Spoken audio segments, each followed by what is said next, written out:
Investigators are hoping a set of rings will help crack a homicide case in Pierce County. A construction worker found a woman's body near Lake Tapps back in 2019. And since then, investigators said they've exhausted what few leads they had. They don't have DNA evidence back yet, and they need your help. So thanks for joining us for Fox 13 News at 11. I'm David Rose. I'm Hannah Kim. Fox 13's Jennifer Dowling is in Pierce County with the ways you can help solve this cold case.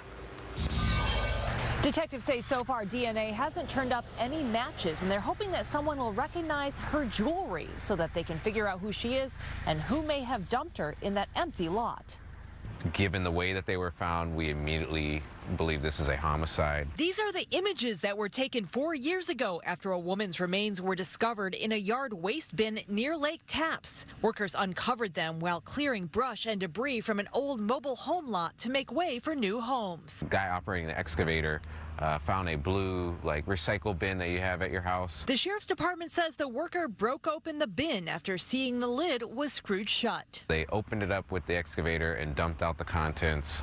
There was a lot of water in there, and they have to let everything dry before they could take it to the dump.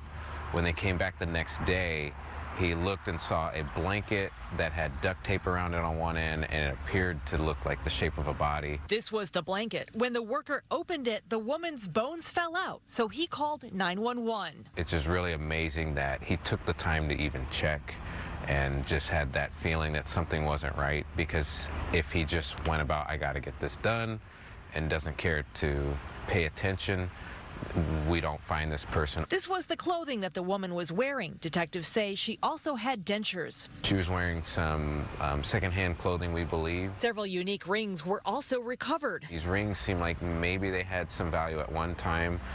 The stones are missing and they've been rusted over, but these rings might have belonged to somebody else in their family that could recognize it and help us with this case. This jewelry could be the key to finally getting justice for the victim. We really want people to look at the rings and see those, because that's hopefully going to be that connection, that first puzzle piece that will help us find who this person is. Forensic anthropologists examined the remains, and they believe the woman was between 24 and 44 years old and between 5'1" and 5'7". If you recognize the jewelry or if you know who she is, contact the sheriff's department, or you can call Crime Stoppers and remain anonymous.